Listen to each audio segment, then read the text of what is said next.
This is not a toothpaste, it's a revolution for your teeth. Remineralized, strengthened teeth, all natural ingredients, essential oils, minerals, salts. Alphavedic Dental Solutions System. That's alphavedic.com/civilization. You know, we're always trying to bring you the best products here that we think will enhance your life, especially if supply chains break down further or if there's some disruption in our lives here. It seems in the news more and more possible, but hey, who knows? Maybe it's a mind game. But what is not is keeping your dental health up. And not a lot of people are talking about this.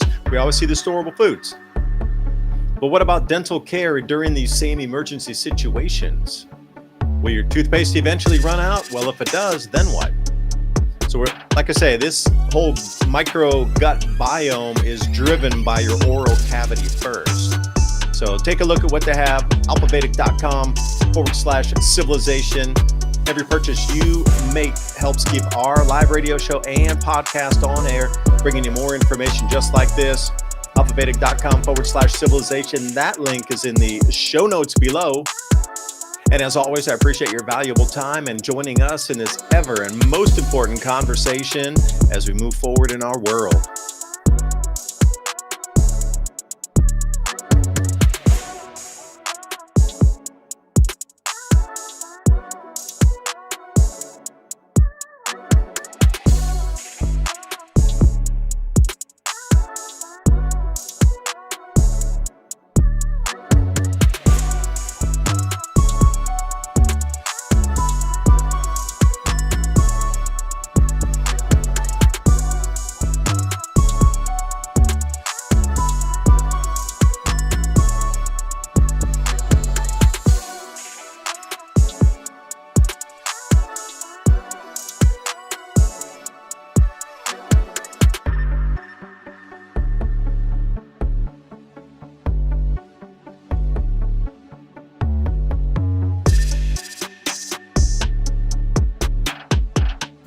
Hey everyone, are you ready to grow your own fresh, delicious vegetables, herbs, and flowers this season?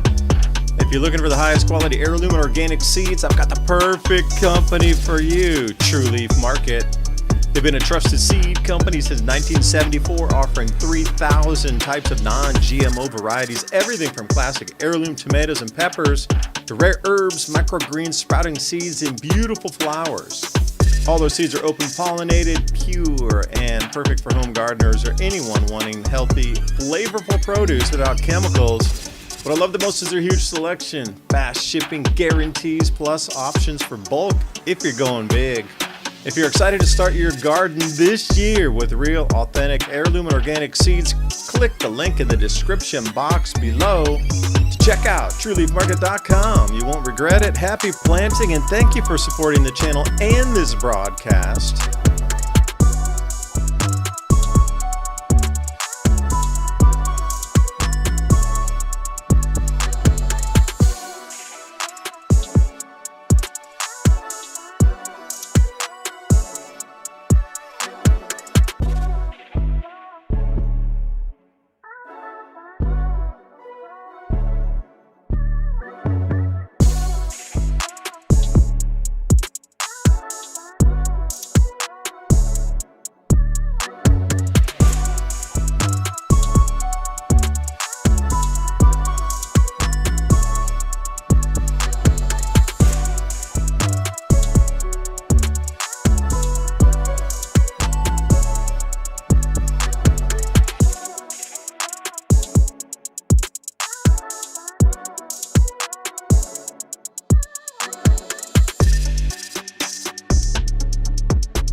Oh, good evening, good morning, good afternoon, wherever you are in this beautiful blue planet. Emergency broadcast coming to you, Adapt 2030 channel tonight, right along with Civilization Cycle podcast, throwing it all into the bucket because it seems like the weather's being thrown into a bucket as well. We got the freezing rain, we got the sleet, we got the snow, the blizzards.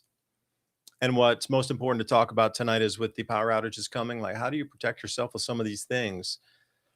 I didn't have enough time to get a full video edited before the live show here. So I'm going to bring you the research I had up to about 8:30 this evening, talking about arrival times, what you can expect, uh, power outages that are expected with this, about how long you can expect to be without power, and depending on how much more north or south this storm were to shift, how much it's going to impact the rest of us. So first thing, talk to the Tennessee Valley Authority today because y'all know I'm over in East Tennessee. So I talked to TVA myself. Scott was very nice.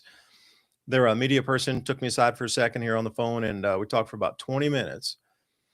So he was saying that the main trunk lines on those, those high voltage cables that you see way above 100 foot above your head, there, giant tension towers. Those, since the last storms that they had with ERCOT, they now have bulk transmission lines that have heat tracing on them, meaning that they have a line that's going, they have a heating filament that's going along the 500 kilovolt lines. So he's like, that is not going to ice over. That is already meant to be warm enough that when anything were to come onto it, the heat will dissipate and it'll just roll off as water. What he did say was transmissions into localized power grids are going to fail. What he means by that is down here in Fort Loudon, where I'm at. So TVA is the large provider, like ERCOT is down in Texas, or PJM if you're looking at sort of Ohio over to New York, that sort of that generalized area. So you get these giant power providers that have those, like I say, the giant stanchion towers, bringing power to localized communities, and therefore those more localized power distributors then take it out into your community and up to your house. That's where the failures are going to occur. It's not going to be the actual large cables that you're seeing above your head. Yeah, exploding tree alert. That is, and thank you, Taco Banana, by the way, for the buy me a coffee. Thank you for supporting us every week with your kind buying us double espressos to keep going through the night. I got a nice coffee right here to go with you. Working late. I am trying to prepare for this storm as well. Being in East Tennessee, right down in the center of the center here, I'm trying to get prepared myself. So word on the street here, at least for us, 7 days of power, no power, or 7 days without power. Now, the generally what's being given around in the news is 3 to 5 days with no power. I'm going to run through a bunch of slides with you tonight, give you an update and what you can expect with sleet or rain. Like, how do they define this? But Fort Loudon power is definitely not going to survive through this. If we get any types of, let's say, droplets, and I'm here with Ransom Godwin tonight as well. And let's start on, I got a little presentation for you here. I think we need to, again, this is a video I was working on. So what we can expect here. Forecasters are warning of potentially catastrophic storms from Texas to the Carolinas. Now, this is no joke. This is going to be the biggest storm, at least in 5 or 6 decades. It's not so much about the snow. It's about the ice, the power outages, and the subsequent freezing cold that's going to come after that. So anything that drops now will not melt off for at least 4 days. I'll put that in perspective. It's not the lines are going to come down. The lines are going to be themselves iced up with an extra 500 to 800 pounds of ice on it. Those usually 300 to 400 feet is the span. That is going to have an extra several hundred pounds on it. And then you're going to get iced trees falling on that. These lines are going to start coming down everywhere. So the crews, as according to TVA, they're going to have extra transmission line crews out ready. But their bulk transmission cables is what they're going to be focusing on.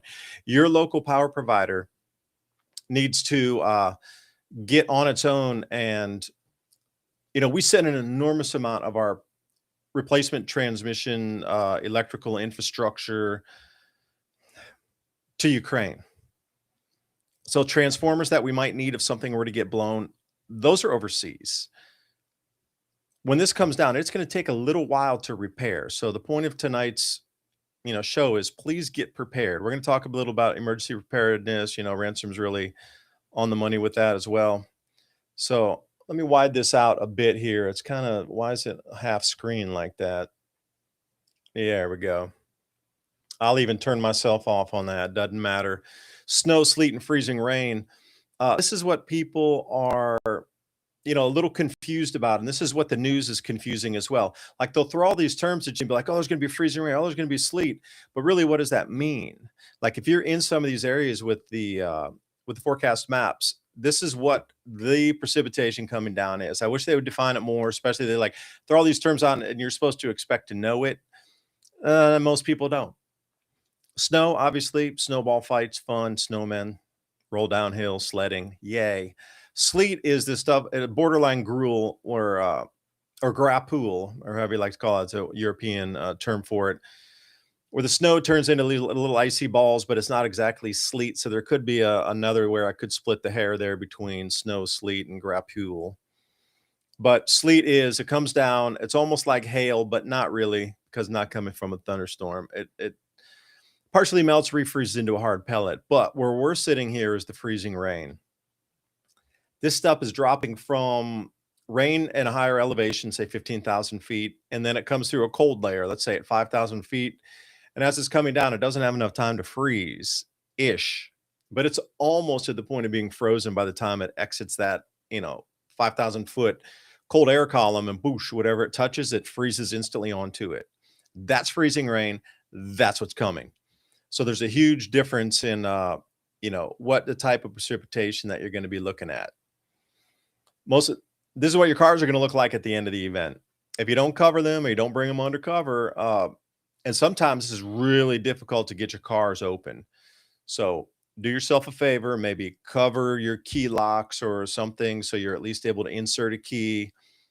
Maybe cover a handle. I would suggest covering one door with a tarp or some sort of plastic so you have at least one entryway into your car. Like you can turn it on and leave the heater on for a long time and it'll eventually defrost your windshield. Going to take a minute depending on the thickness of the ice that falls down, this freezing rain. Most people say, well, what's freezing rain? Well, this is what it looks like at the end of it. These kind of catastrophic events, this is what I'm talking about. The power poles are going to get pulled down everywhere. This is the end of a freezing rainstorm. So as we come through, what would your neighborhood be like? It's not so much the power poles being down, but all this is in your way. Like how many of you had chainsaws ready to go? This is what we need as a community to come together. Like I'm going to help my neighbor. I know the woman who's 87 years old next door. She's not prepared, but we're going to get her in a house if we have to. We're going to make sure she's warm. She's got food. She doesn't have any family over there, but take care of your community during this time. I'm going to be out with neighbors cutting this off of our roads. And if we need to go down half mile and help other people cut it off, get extra fuel. Make sure you got, your oil so you can mix your 40 or 50 to 1, depending on what kind of saw you're running. But it's going to be a community effort to get through this and be able to come together. And this is what it's all about, having community anyway, because communities are going to clean up way faster than government because they're slow feet draggers. And if y'all are going to be traveling, this is the expected cancellations of flights already. Like these are the planned cancellation of flights based on preliminary weather balloon data that's coming out and flights that they're taking. They're doing overflights of these of where the storm's moving. That's 5,000 flights on the 23rd, 24th, and 25th. 5,000 flights in America are going to be totally canceled. You're not even going to be able to get to the airport. So this is already what they're planning to cancel in advance of it even being too treacherous to get there. If you get stuck on the road somewhere, you're going to need extra supplies in your car. Please, if you're in the icy areas, do not travel if at all possible. And this comes back to like pioneering homestead and medicine. If you get hurt, cut yourself, what kind of medical supplies do you have? Because you're not getting to the hospital on icy roads with like a half an inch of ice or an inch of ice, frozen rain on that road. You're not going anywhere. It's going to come back to a pioneering lifestyle. How prepared are you for taking care of whatever kind of emergency? Because wherever you see on this map, we are pretty much back to the 1860s. You and your neighbors take care of your health, your injuries, water, you're going to need to think about these things. Luckily, we have a pond like just a few hundred feet from here. If I need to flush the toilets and everything fails, we just go down and get buckets of water out of the pond. And remember, you can gravity flush a toilet. If you can get a water source somewhere, it doesn't have to be the cleanest water. You don't have to boil it, purify it. Bring a 5-gallon bucket in and just pour it right into your toilet bowl, and that will flush for you. Or if you want to, you can add it in the top if you want to save it for later and go get another 5-gallon bucket. Just store it somewhere, store it in the toilet. You don't need the actual water running from the city to be able to flush your toilets. You need to be able to gravity feed and flush that thing. So think about that. So here's your ice forecast coming in. Now, I'm going mainstream media first, and then we're going to get into some really incredible graphs here off the European models as well as the GFS models. And I do thank everybody else out there, the weather forecasters from Ryan Maui, Big Joe Bastarde, Ryan Hall, y'all, shout out, Bam Weather. There's just so many out there that I've been following. Thank you for putting the info out. Ice forecast, anywhere you see these colors, people just aren't going to be able to travel for a minute. It's going to, and then after the ice falls, it's going to be 4 days of below freezing. This is not going to melt off. Now, half an inch is catastrophic. You have major, massive, widespread power failures at a half inch of ice on things. You're going to have so many trees down and power lines literally ripped off the poles. That's going to take a couple weeks to fix. All right. You're looking at a good week. How are you going to keep yourself warm? What kind of food do you have that you can prepare if you don't have like gas, and yeah, if you have propane or whatever, but if you don't have an electric stove, I mean, do you have a generator to plug something in like a hot plate boiler plate so you can cook food?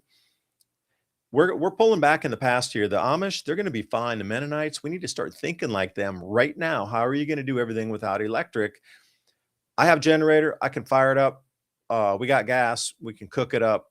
But if you don't, and how about your headlights? You're going to be running around the house unless you're burning candles. Beware of the fire risk.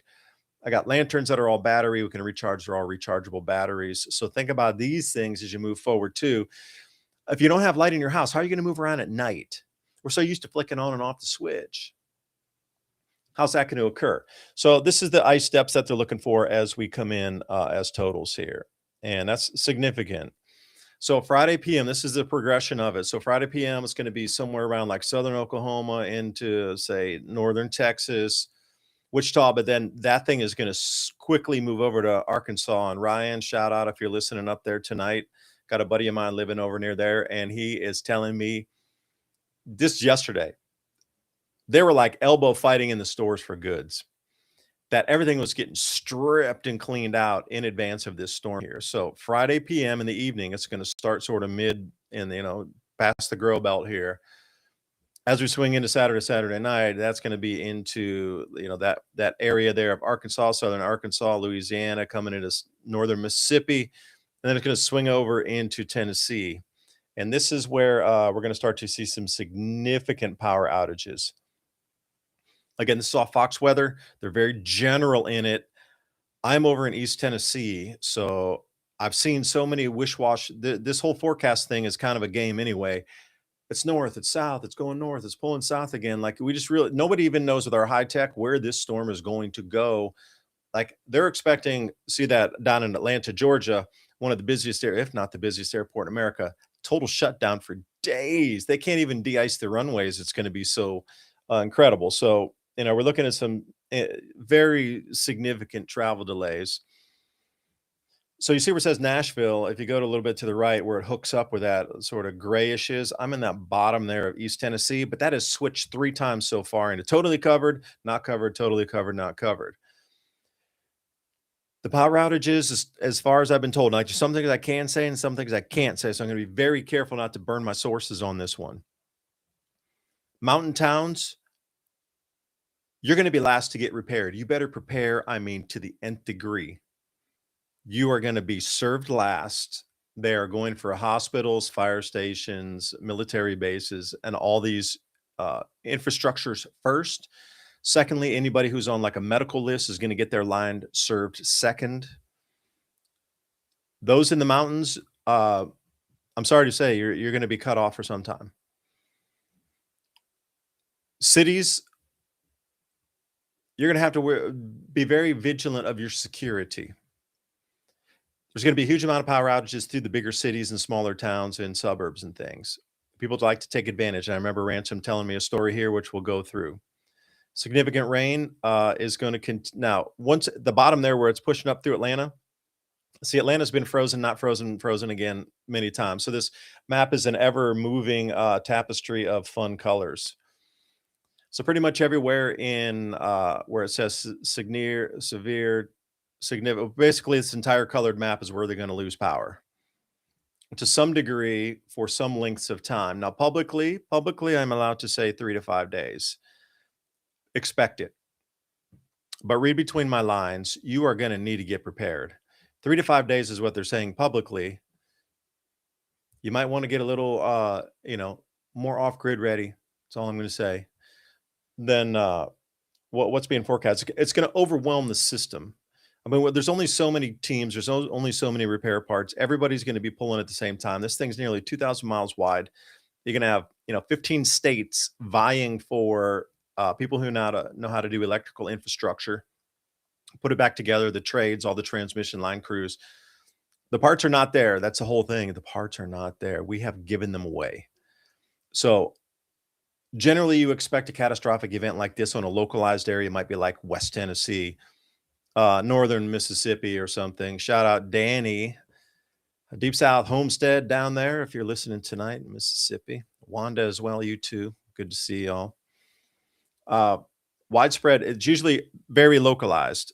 So they can bring in repair parts from other locales and kind of focus and funnel it into a certain area. We have not seen anything like this since the 1960s in such a widespread area. And we're just not prepared for this. We just don't have the repair gear for this.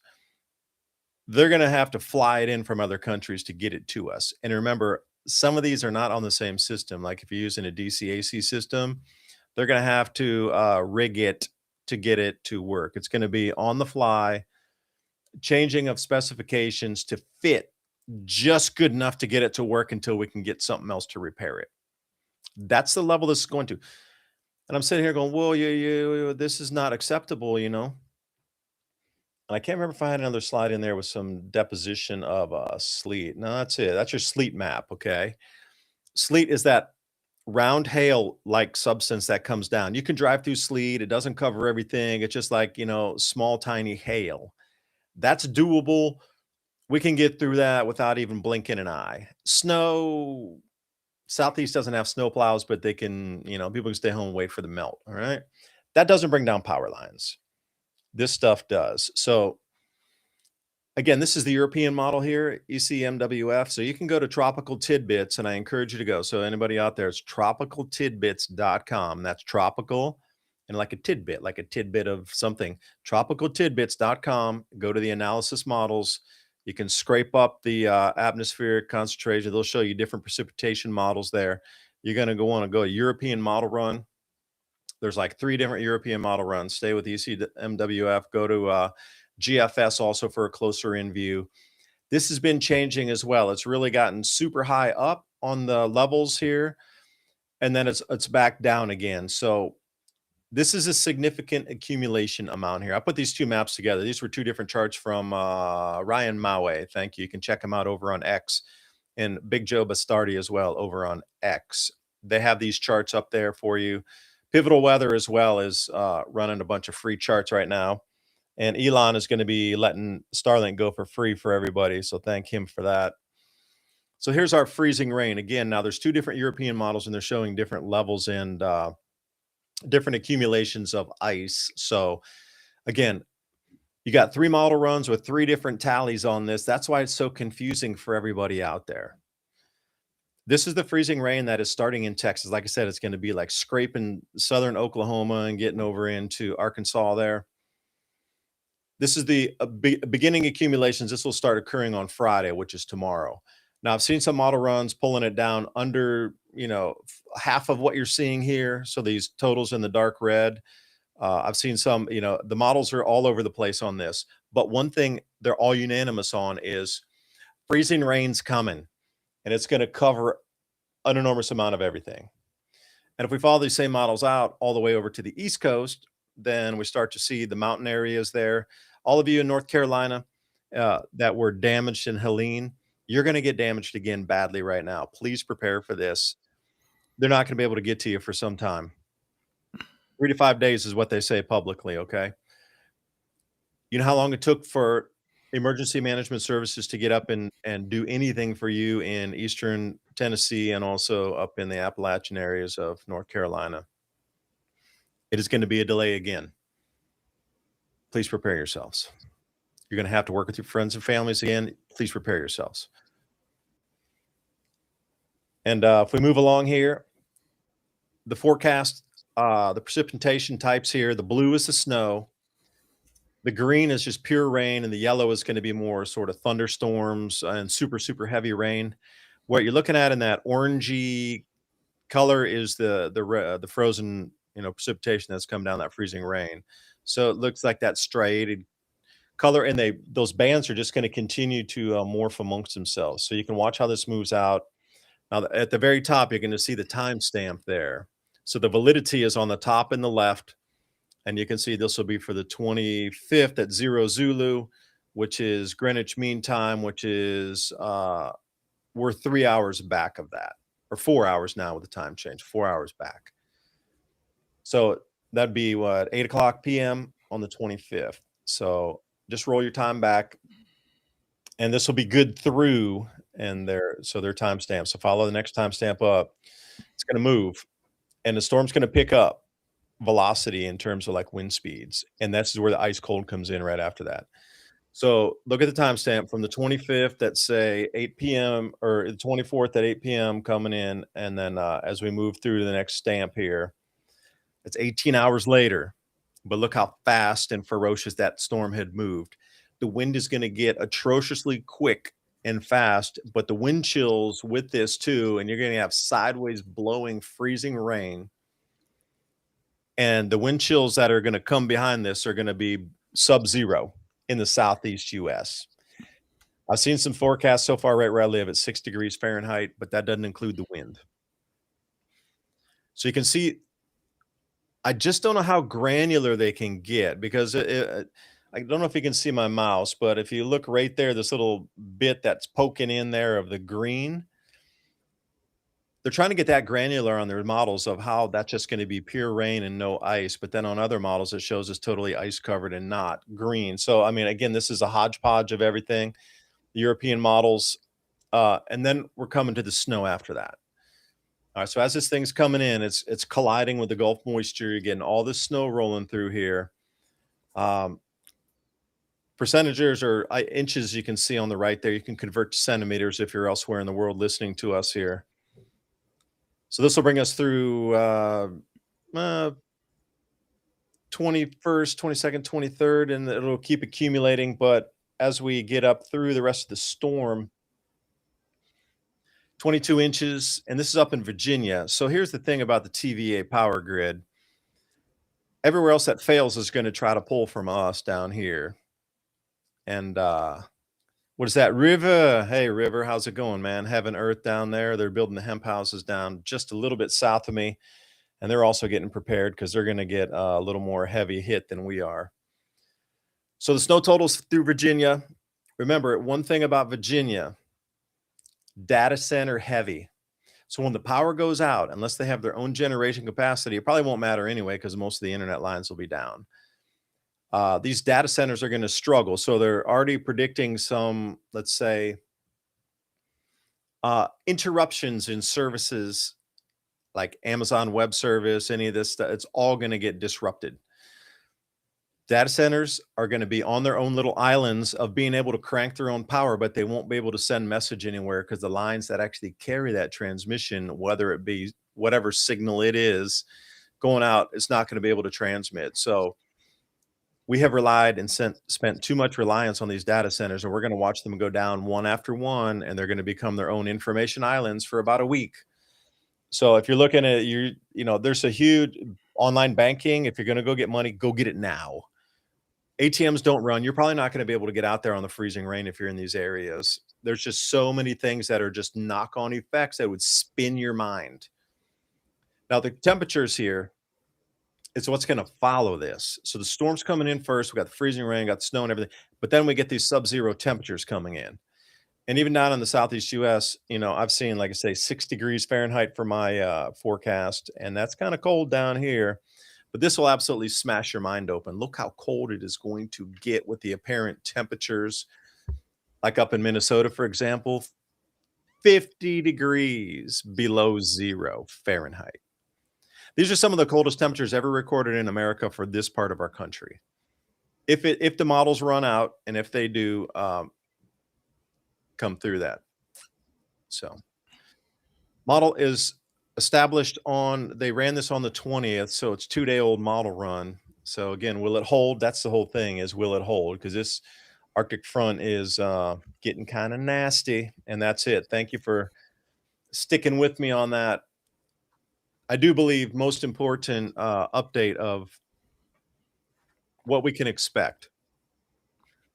Almost everything internet that you expect to be there will not be there. There's redundancies across a decentralized grid of data centers that are sending information from one point to another. The problem is there's going to be all these snipped and disconnected grids, and just the transmission's just not going to be available. So things that are looped through interbanking, there's going to be a giant divide in the United States. Secure data over satellites, not really. They still send that stuff on cables. Anything that you do online, you can expect disruptions. Banking would be one, the ATMs is gonna be another thing. So just a distant early warning, your ATMs aren't gonna work for 7 days or so. People are gonna need money to try to facilitate commerce during this time, and if you don't have any extra spare money around, you just aren't gonna have access to it. Which comes on to the security aspect again, which I was told you need to bump up security, bro. A lot of things, a lot of moving parts here. So where does it take us? And the other thing I'm really just dissatisfied with is even our local news is still calling it just a wintry mix. 2 days out before a national emergency, and they're just calling it a wintry mix. Like, that's a very large disservice for everybody out here that should be getting prepared. I was talking about this 2.5 days ago. All the people on that are doing, independent weather forecasting, we're talking about this days and days and days ago. But our local news, sitting there twiddling their thumbs. So it's going to be a wintry mix. People are going to die because they don't have power. They're going to freeze in their homes. Your wintry mix? Come on. This is the whole thing is why are so many people now starting to gravitate toward independent journalism versus mainstream media? Well, independent journalism gave you a 3-day head start on what's coming. That's the whole thing is I'm really shocked that they are not well, we don't wanna cause a panic. I get it. I understand your messaging. You don't wanna cause a panic. But to tell people to get ready that your power could go out to 3 to 5 days, that's the national message now. And you're still scrubbing your thumbs going, "Oh, it's just a wintry mix." What are you gonna do? Tell people tomorrow when the storm is on the doorstep? I mean, hell, all around Knoxville, these stores are getting sold out. And, all the way over my friend over in Arkansas was saying, dude, they were actually like elbow fighting to try to get in to get the goods, get the last of the water, get all these things. So where does that leave our nation? What kind of messaging should there be during this time? You can't let these people sit until the last 24 hours and tell them to finally get ready. That is not that something is very broken if they're that worried about social panic that they're willing to let people go to the last minute before they tell them there's an event.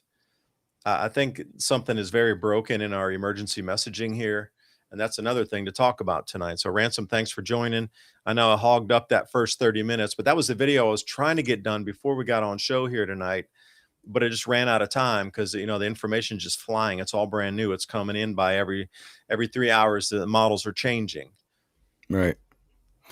Well, actually, we were talking about this last week. I showed that GIF of these polar reaches down into the States. So we kind of did even talk about it a week We did. ago. And here it is. It's the last minute. And now the headlines are coming out to try to make people take it seriously too late, like they should have been doing things the last couple days already. But anyway, check this out. Remember all the Kroger stores. Yeah, no, my parents went into Kroger and said it was just insane also. Insane. Right. All right, Venture Sky, good one. Pull it up. I'll pull up some, NOAA and that sort of gov models here in a second, but what do we got? Well, this is ironic because, I was seeing that a lot with the slides you had too. This is just like a typical summer deadly storm. Exactly the way it's rolling across. It starts out in New Mexico. You remember I mentioned that Yeah, you were talking before. about the track of it last time. Yeah, so this is on that same track. So all the places that would normally get hit by tornadoes or things like that are all going to be frozen. Um, just watch this. This is starting on Friday here, and when this rolls through here, you can see it just reach down. But when I switch to the precipitation, this is me over here in this empty spot out in New Mexico, and the mountains right to the east of us is where a bunch of this moisture is just popping up on the map.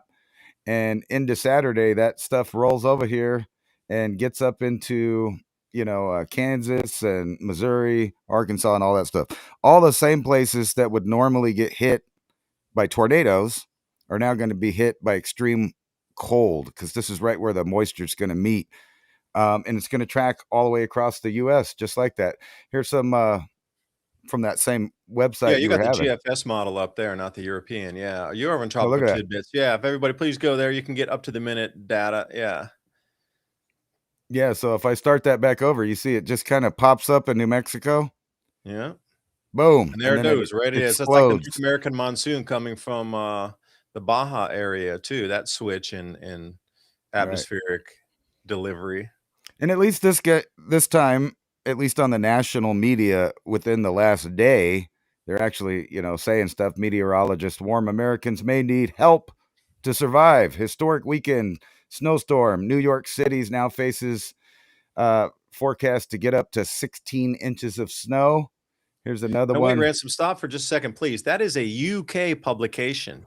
Now, I don't know how many Americans are surfing UK news to try to get American, warnings here. So that's what I'm saying, this is a complete disconnect of our emergency services and what's really happening out here and how just memorable this event will be. Just Right. saying it. And then here's another one. I like the terms they use too, because this is the stuff I watch for in pattern recognition all the time. New York could see its biggest snowfall in years, so I've already heard that a couple times. But here you go: considerable disruption to transportation and daily life from Sunday into Monday, and then it gets over here where it really starts telling you what's going on. 230 million people. So think about the entire population of the United States versus how many people are probably going to be affected either with heavy storm, ice, power outages, etc. This is reminiscent a lot of Helene as far as they waited to the last minute to actually say something to people. And then also the areas that are going to be hit. Um, I think you even touched on that, like mountainous areas, rural areas. When the power goes out there, they're going to be the last people to get fixed, to get turned back on. And this Wait, really wait, just, reminds me. Ransom, if I could interject, wasn't that the whole plan to try to get people out of the countryside back into the cities? Yeah, that's Agenda 2030 stuff there, right? Well, I read off the World Economic Forum news of this week, isn't it? But think We about will that. tread lightly there. Right. Texas to the northeast, 230 million. And then here we get into some better catastrophic winter storm set to hit Catastrophic. 200 million people. So, and again, this is, stuff that I didn't see this on any of the main. This is kind of like the tabloid type newses And the that are actually Sun, well, although it's a US Sun, the Sun is a UK publication as well. right. So again, why is it our foreign media is telling us Americans about our thing that we're not even hearing about in our own country? This is They're just probably bizarre in itself. they're gonna wait till tonight and tomorrow to start, saying it like on the Weather Channel big time. Oh, now you need to pay attention. Extreme winter storm threat sparks historic natural gas spike. In other words, it ain't just electricity and other they're planning on outages of several different kinds. And when I Hey, was wait, could you scroll down on that article? Do they show you the gas rise? It went from it's the highest, fastest rise in natural gas prices ever recorded in a single session. It went from Mm. like it nearly doubled in price in a single trading day. Well, it's down too It here. is now, but during a couple that 2 days ago it was R not. That was right. a yeah, biggest weekly increase since 1990. Yeah. Right there, that A second one and, in blue right there in that paragraph. But they don't tell it was the highest on record in the right. increase, the most on record. Only seen a couple of moves like this in the last 30 years, right? Yeah. And, 40% of America is hooked up to natural gas to warm them, to run their, dryers and their stove and sometimes even refrigerators. But yeah, Oh, wait, what comes with that? No. And another thing, everybody, please understand, the colder the temperatures get, the less pressurization there is in the lines. And this has happened many a time before. When they get into single digit temperatures, they start losing compression on those lines, and then there's natural gas outages as well down because they don't have the pressure to keep pushing. There's a reduction in pressure, let's say. So colder it gets, the less pressure. You're going to start to see variances in your gas pressures. So right. They're saying 7 states. I saw crippling ice storm. That's a different lexicon there, isn't it? right, and I've seen, reports up to 8 states deploying the National Guard.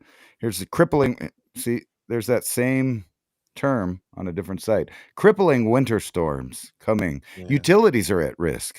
So they are kind of now, late telling you. Here's another one. As winter storms approach, Texas officials say they're ready. They're not gonna repeat the 2021 catastrophe that happened. But then again, I forgot where it was out here. I had another one that was showing that maybe it will be. Maybe they're already planning on that. Wait, what's Uh, the headline there on that one? Can you bring this it is back an down? old article that I found from July 10th of 2025. It's talking about like a month-long blackout, and the reason that they're giving is not necessarily weather, but when the weather comes, who gets the electricity? Which in this article talks about the increasing number of data centers and AI needing that energy. So you can, guess if we had some kind of real, you know, catastrophe, maybe a couple of catastrophes at the same time, um, that it wouldn't be just 1 or 2 days that you'd be worried about. You might be out of touch for weeks, who knows? And we talked about this with the hurricanes before, and when we talked about it, sure enough, and that Helene, there was cleanup happening for months and months afterwards. I'm sure they're still cleaning up the mess from that now, and look how long they were not only out of touch of communication, but no power, no water, no gas, no food, no nothing, and the federal government didn't really help at that time. Maybe they might in the future, maybe they will, maybe they won't, but it's best not to depend on them, especially when, earth-based storms aren't the only threat, right? We're having an increasing amount of solar storms right here. What to know about the biggest solar storm to blast the earth in over 20 years? Well, it wasn't actually that big. It was only like It a was fast though. It was fast. It was up around 12 to 1500 kilometers per second, and it came right. screaming off there. So yeah, and it was one of the highest solar winds that we'd seen in terms of speed, like velocity, how fast it's moving. But Right. another And thing, is could this be used as a psychological experiment to see how people would react on a 3-day power outage, a 7-day power outage? Like after our live shows, we try to keep some metrics. Okay, how many people viewed during the live show? How many people viewed 3 days past a live show after it's been loaded up into Rumble or YouTube or somewhere? And then what's the 7-day totals? What's the 14-day total? What's the 30-day total? So we try to keep this sheet after our shows. Just all right, what are our metrics? Like, is it increasing after a certain amount of time of people watching, listening? Would you not do the same thing? Like, how do people behave after a 3-day power outage? Okay, what about 7 days? I mean, what could they glean from this as they leave places purposely off for a little bit longer just because they can run the experiment a little longer? I mean, I'm not even kidding when I say this. You, as a government, would you not want to know how people react 30 days out with no power? If you had the chance to get that data, would you just blame it on a natural event and just scrape that data? Is that is that too far fetched, or am I out in no. my own little like dark world over here, up on some sort of cosmic Oort cloud or something. No, I think that a lot of us in the circle of these topics know that they have not updated or fixed our grid in the proper way that they should. Not only from the sun, but from winter storms, from excessive extreme heat, any of that stuff.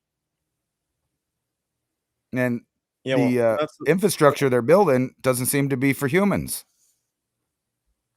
no, it doesn't. And I'm really surprised that this graphic that I looked at earlier was a 24-hour show. It was just showing you the risk impacts of there it goes again. I'm going to say one thing about our webs as well. A lot of our data is hosted on some of these data centers here from the government, but so many people are pulling on these sites at the same time right now. They're actually being overwhelmed with traffic. It's not a DDoS attack. It's actually hundreds of millions of people going to the NOAA website going, yo, where is this danger going to be? And as you take the slider bar forward, which is slower than normal, you can see the different impacts. Okay. This one's available for you. I hope you can see the web address up there. It's wpc.ncep.noaa.gov. Or you could just put in weather impacts, storm impacts, NOAA, NOAA. The amount of disruption that you're looking at here is it just hasn't been seen before in our country. I mean, the amount of disruption all at one time occurring, like I say, usually it's regional where a little sliver of somewhere will get hit. This is everywhere all at the same time. I just don't know if you've ever had like a protocol to be able to dive into something this is not even the deep end. This is off like a high dive in Acapulco into the deep end. Major impacts are coming in. Where you see that dark, more really dark brick color, that is major to extreme impacts. And as you get the coloration moving out into that sort of red and then the yellows and the blues, winter weather area is going to be sort of that blue, drive carefully. The aqua area, get into yellow, that's more minor impacts. Into that periphery, like orange, I wouldn't say it, but the darker yellow, like the really like gold color, that's minor to moderate. And when you get into the red, that's moderate. But once you get into those darker like bricks, that's when we get into major impacts. So I'm looking at this going, whoa, whoa, whoa, that is a huge amount of area. And see, the thing about it is, I'm looking at it in a different fashion. I'm looking at crisscrossing power grids across America. I'm looking at ERCOT over there, PJM up there from Washington west into Virginia, and I'm looking at the TVA, all getting crisscrossed like a sliced cake here. This is what's so interesting to look at this. Don't look at it in terms of states, look at it in terms of power providers. And you notice how they don't give you any more information, too. They should have if you can get out a 7 to 10 day forecast coming off GFS models or whatever, how is our government not able to go, you know, 3 days out or 4 days out, clean like that, and the delays to get in? Okay, there it goes. Is there just such an overwhelm on these sites that our government's trying to you know, give us information that I can't believe it's this slow, and like, emergencies are coming in and people are having trouble even accessing this information in terms of storms, right? Like here's another one. The no, this is the newest 250 UTC. Remember, you got to subtract some time. So we're okay. There we go. 342. It's coming around. We'll be around 11. Yeah. 4, 3, 2, 1, 12, 11. Yeah. 5 hours difference. Anywhere down here in this pink or this dark purple here, we'll click on one of those. And winter storm warning, ice storm warning, winter weather. And okay, so here's Memphis, Tennessee. And then you go south, you get in Arkansas, Mississippi over there, Alabama's all this way. So heaviest snow. Now, these are things that you normally don't see in the southeast US, right? Especially when you're coming down into what's that, Mississippi here. Like you Right. just don't normally get this kind of, Pretty low. yeah, pretty low, significant levels, elevated ice storms expected. So the highest level extremes like northern Mississippi is just going to get pelted. They're not used to this cold anyway, but nothing's hardened for ice in any of these southern states. So what I'm saying is What they're telling you in the news of 3 to 5 days is what they're telling you in the news. You might just wanna get ready for a little bit longer period of time. Right. The amount of damage to the actual physical lines, it's not like resetting a switch and, doing something from a remote thing because the computer or something is the transmission line's off and they need to reboot some system and reset a system here and there. We are talking about physical infrastructure damaged and ripped. Once it falls off, perhaps it's a simple disconnect, but most of the times it's a catastrophic failure, is what they call that when your equipment's damaged and it can't even be like just rehooked back up or even rigged a little bit to hook back up. Catastrophic failure on the line, which means that they need to put and install entirely new parts to get it to work again. There's going to be, I don't even know how many thousands, hundreds of thousands of catastrophic failure points across all of these lines in these areas. Like the ice storm warnings here, you just don't see this stuff in Alabama, too. I mean, it's just so rare to look at this map. Like you are literally seeing, and this is only for today, this is going to gravitate east. You're looking at literally once in a lifetime, and I would say that, and let's say we live to an average lifespan being 80 to 90 years now, you're not gonna see this again in your lifetime. Unless we're heading into some sort of grand solar minimum or some sort of, magnetic field decline that allows these weather flows to come in, these jet stream flows to continue to do this. There's a lot of sudden stratospheric warming events. It seems like the Arctic air is continually being knocked off this year. Nothing's locking in place over the Arctic anymore. So there's two ways to look at it. Yeah, it's CO2, it's warming the planet, it's causing warm air intrusions in there, it's knocking the polar air off. Or our Earth has established a new magnetic field point, and that is the new North Pole, and it's trying to reestablish itself over and around that. And what we're seeing is a new North Pole being established magnetically. And that's the reason for the continuous knocking of what would be stable patterns off kilter onto the side. You be the judge, and which one would be easier to sell to the public without scaring them would be the question, I guess. Again, it's all about fear factor and continuity of government. There's only two things happening at the same time. You know, I lived through one time here in Alamogordo, where I live in New Mexico, where it generally the most it gets cold in the winter is maybe in the single digits, and that's with some pretty heavy winter, we'll get in the single digits, not up in the mountain, but down in the valley. But one year it froze probably like 10 below for like one day. The entire town had to go buy new plumbing. I mean, everything was shut off for 3 or 4 days because everybody's plumbing was busted. The wells broke, like all of the piping, none of it was built for that kind of cold. And then, you know, when you compare that with another time I was in Arkansas when a ice storm rolled through there, froze the trees, froze the power lines, the power is going out. You couldn't use the roads. They were completely covered in ice. And then it would slightly unfreeze during the day, and then the next night would be worse because it would rain again and then freeze again. So you'd have another layer on top of that. Within the first 24 hours, there were gangs of people with ATVs robbing convenience stores and other retailers. Um, my point with that being, if you have an ATV anywhere in the South there, you're kind of ahead of everybody because you can still travel, especially when it's that really hard frozen ice. That's no problem, even snow, whatever. So you might want to get all of your stuff together. A minute ago, you were talking about those frozen doors. Yeah, and And deflate your tires as well, too. this is what you need for that. I'm not being locked out of my car. The No, I mean, preparation prepping comes in all forms, man. Comes in all right, forms. just little simple stuff like that.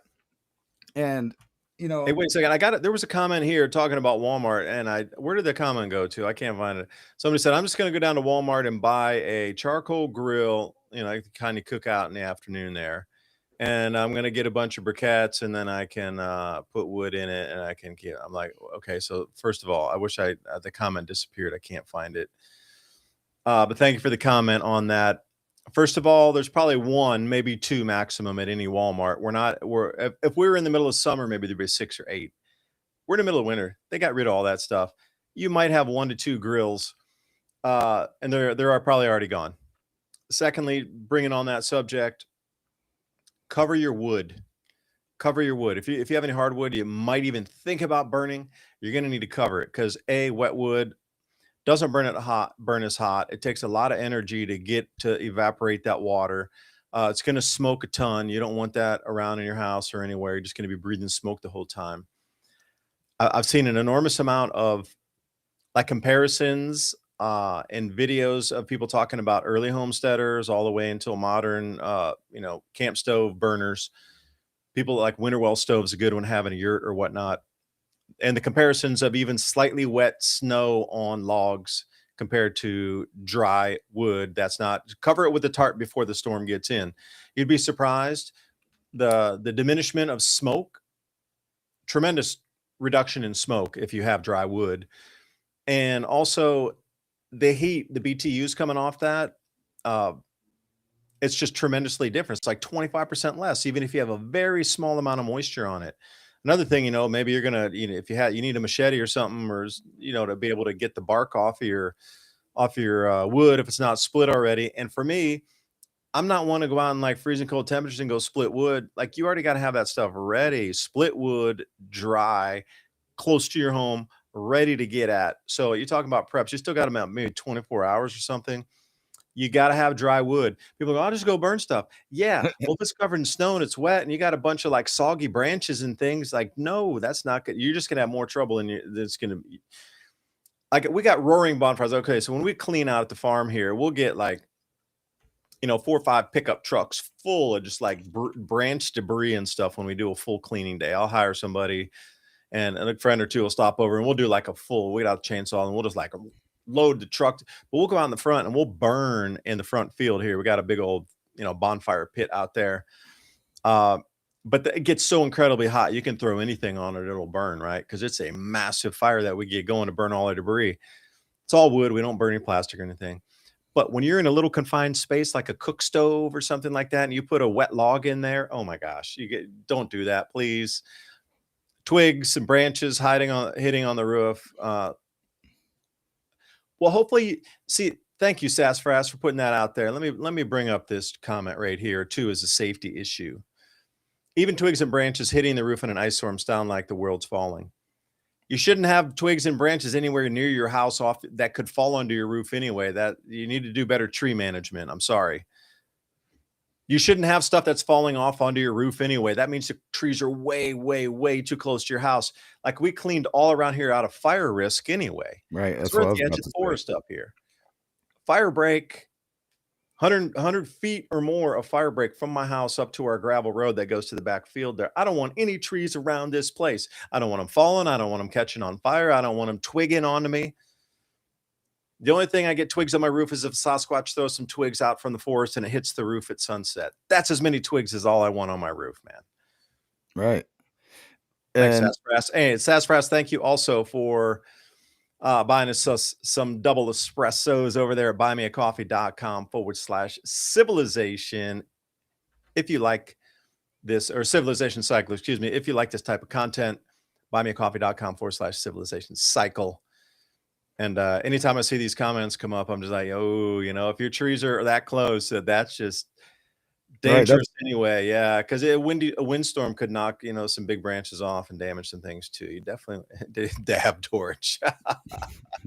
I was gonna No, say that too. If you got junk falling on your house, then you have a fire risk as well. That's exactly what I was gonna say.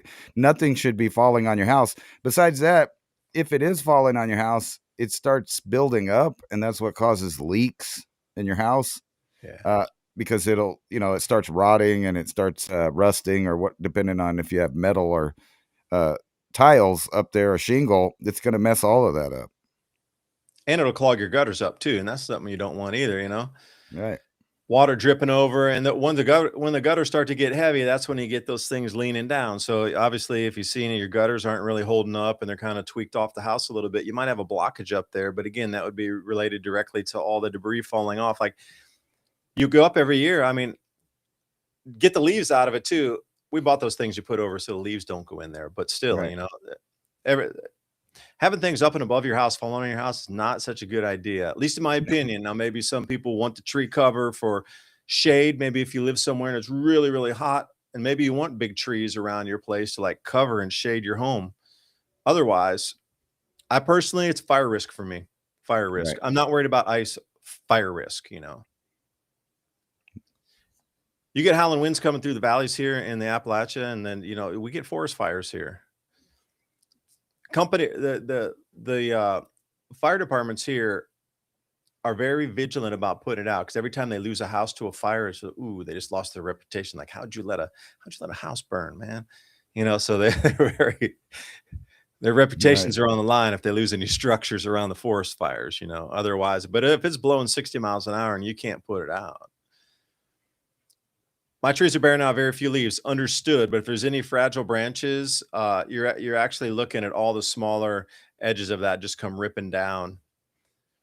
I had a picture there in the video at the very beginning of ice covered, very little tendrils coming off of the branches. It doesn't matter; it all covers, and it gets all so much extra weight that it just and it'll snap off. Yeah. I got some amazing pictures in Maryland too after snow, what they were calling Snowmageddon there. I think it was about 2016, of just everything covered in about a half inch or more of ice. Like every limb, even the little ones had little ice. So it is pretty dangerous. And besides that, um, I don't want to say I told you so or we did mention it, but like last time with the hurricane, we kind of insinuated it might be a big deal. It turned out to be a big deal. Hopefully, somebody out there was watching and prepared for themselves. This is the same kind of event. It may turn into a nothing burger, but then again, it could be devastation. Two things. Insurance is a scam. I had a damage claim and they made my insurance go up. Okay, that's great right here to see that. Oh, sassafras, that's your comment again. I was just reading the words. I didn't look at the commenter. So take the clue here. If there's minor damage, please do some of your own repair. Don't claim on your insurance, because once you do it twice, they drop you. And if your home is still under mortgage, you could lose your house. This is a very common thing now. Another way that homes are being confiscated is just dropping of insurance. And unless you're able to get another insurance provider to cover you, they will absolutely take your home. And let me throw this one, Snowmageddon. Uh, Wait a second, where'd that go? Yeah, what's with the title draw here? What's with the title? Draw attention? No, this is the biggest ice storm in probably 60 or 70 years. You're gonna be without power for probably, 3 to 7 days. Just trying to give you the warning, and I had the earlier models up showing you the timing of the progression of the storm from now through, Monday so you could get prepared. You're gonna need to work with your neighbors, that's all I'm gonna say. No, it's not about trying to draw headlines, it's about the event's ongoing. It started right now. So, I mean, it is what it is. We're going to take a short break here. Everybody can use the facilities for the next hour. Please sign up for our newsletter. I didn't have a chance to get it out today. Again, I've just been busy trying to prep for the storm and try to get ready for the show to bring you these updated slides. Civilizationcycle.com, right at the top. Put your email in there. We'll get you 10 bullet points of what we talked about. That way you can keep the conversation going with others. I know this event will be over by the next time I release these show notes out here, but different ideas of what's important that's not in your face in the news. Like the news is coming at you in many different directions. Okay, but there's some certain things that are being forced down your throat that you can see it. Like Ransom was very diligent at looking for certain words that are verbiage that's in the headlines, right? But the news that we consume every day, there's a certain genre of it that's being forced and throttled down on you. What's outside that though? That's making that in turn churn. That's what we try to focus on, what's outside that, and how do we all work together here with solutions to get through these different changes. So QR code right there, you can scan that, or civilizationcycle.com. We'll be right back in 2 minutes to continue the conversation. We'll see you after the break.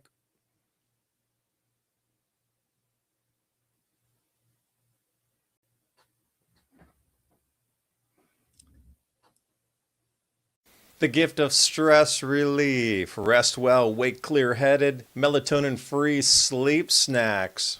Master herbalist building and combining CBD, CBDN, functional mushrooms, other sleep-enhancing botanicals with an impeccable balance. One of the greatest natural sleep aids currently available. How about CBD topicals? Full spectrum has benefits for inflammation and soreness on your skin. Body balms and body creams, what better gift to give relief? Please support Hemp Lucid, because by supporting Hemp Lucid, you are supporting us at the Civilization Cycle podcast, and you're actually supporting your health and yourself. Click on that link in the description box below the video, or tell them that the Civilization Cycle guys products you love, the 72-hour emergency food kit from My Patriot Supply. Not only emergency food, but camping food, and you can prepare that through the week as well. 20 delicious just add water meals. Think about creamy mac and cheese, hearty chili, sweet oatmeal. 2,000 calories a day. You need the calories. You're going to need to think and move. And the mashed potatoes, easier to make than oats, and you can add your own flavors. Goes with anything. For less than a couple of takeout meals at a fast food restaurant, get real peace of mind. And a real question to ask, how long could your family eat without leaving home? My Patriot Supply, click on that link in the description box below. It helps the channel. Truth is hard to say and hard to hear. Most people choose silence. We choose to speak. Your support of our sponsor keeps the Civilization Cycle podcast on air and giving us the courage to keep digging. That link's in the description. This is not a toothpaste. It's a revolution for your teeth. Remineralize, strengthen teeth, all natural ingredients, essential oils, minerals, salts. Alpha Vedic Dental Solutions System. That's alphavedic.com/civilization. You know, we're always trying to bring you the best products here that we think will enhance your life, especially if supply chains break down further, or if there's some disruption in our lives here. It seems in the news more and more possible, but hey, who knows? Maybe it's a mind game. But what is not is keeping your dental health up. And not a lot of people are talking about this. We always see the storable foods. But what about dental care during these same emergency situations? Will your toothpaste eventually run out? Well, if it does, then what? So like I say, this whole micro gut biome is driven by your oral cavity first. So take a look at what they have, alphavedic.com/civilization. Every purchase you make helps keep our live radio show and podcast on air, bringing you more information just like this. alphavedic.com/civilization. That link is in the show notes below. And as always, I appreciate your valuable time and joining us in this ever and most important conversation as we move forward in our work. Please remember to sign up for our show notes. With Civilization Cycle podcast, you can learn what to expect as society resets. Agriculture, economy, tech, and history all have mappable cycles, and these cycles affect every aspect of our lives. We can navigate the chaos and thrive together with up-to-date news and information. Also, if you like the content we have here on Civilization Cycle, think about fueling the discussions and the show by buying us a coffee at buymeacoffee.com/civilization cycle. And thank you for all the support.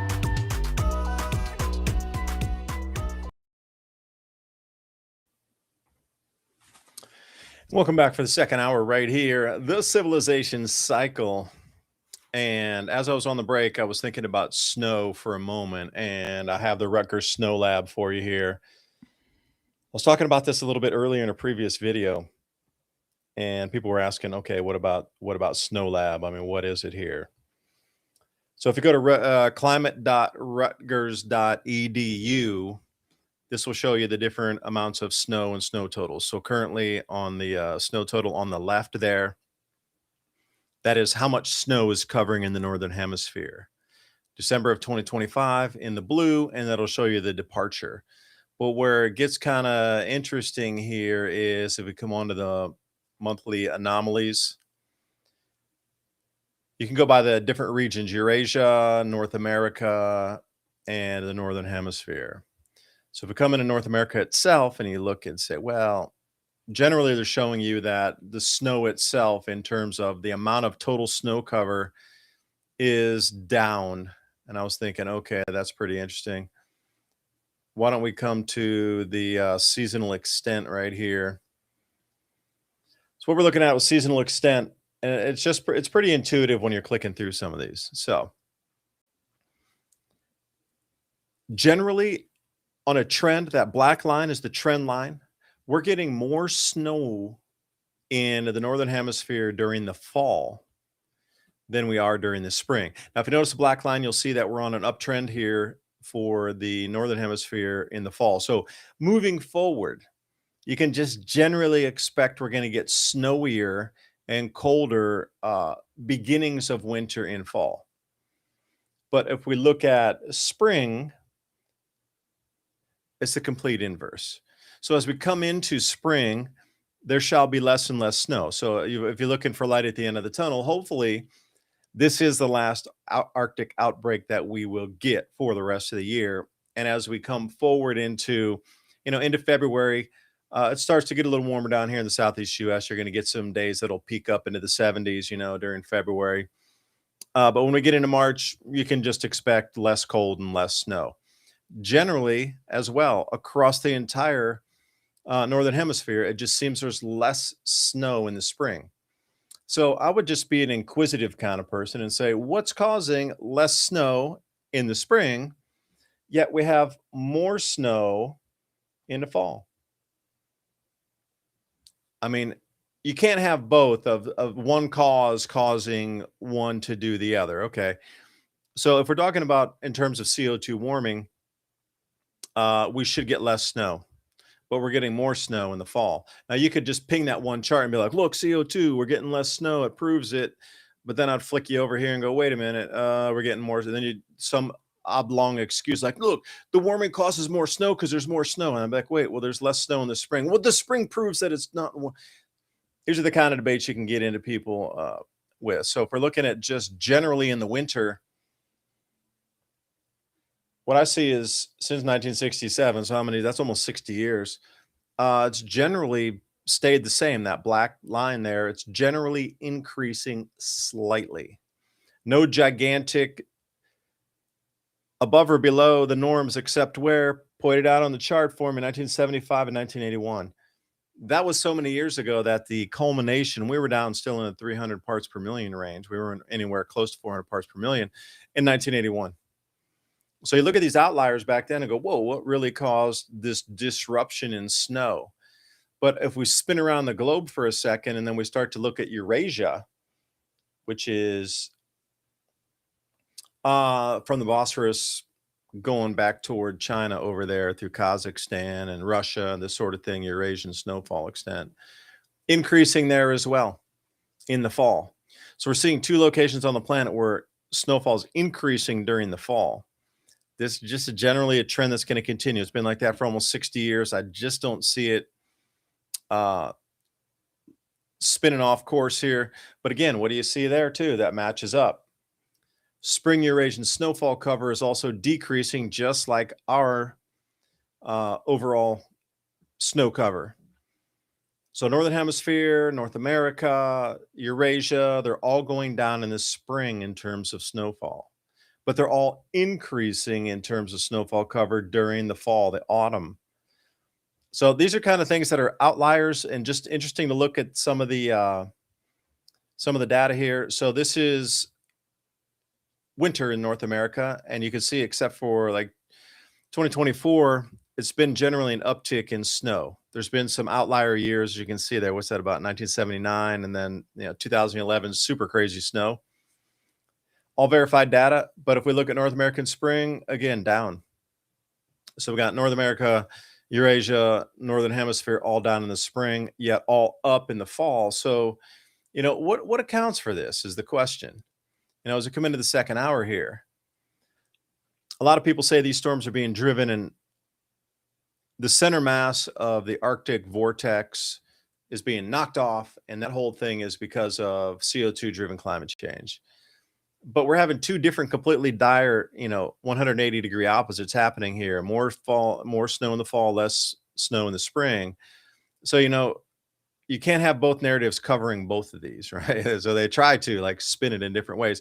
So I'd like to start that off here, Ransom. What do you think is the cause of such things? Do you think?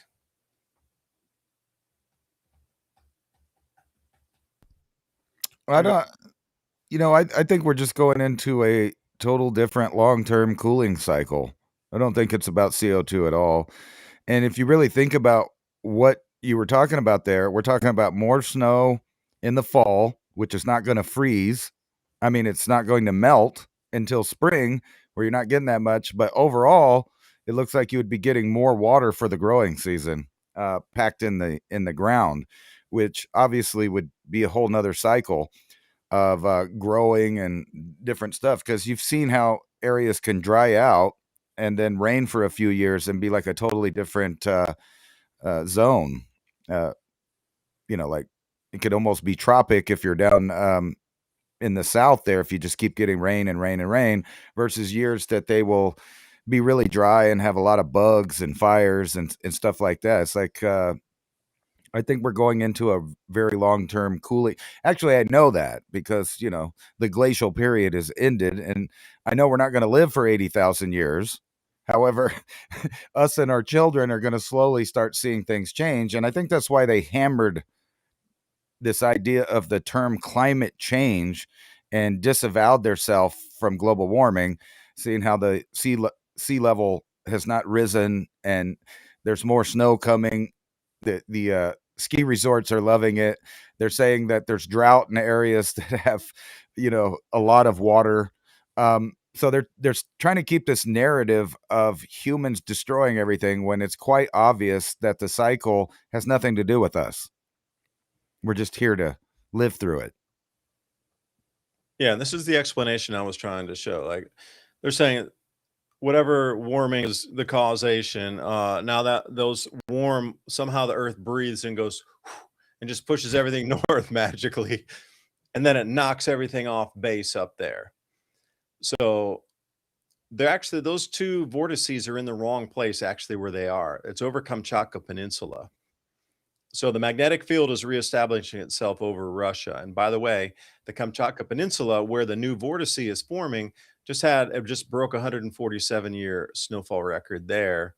Now there was a lot of AI videos about that, so just be careful and discerning when you're looking at your information, because they were having all kind of thing with like 120-foot snow drifts, and that just didn't make sense at all.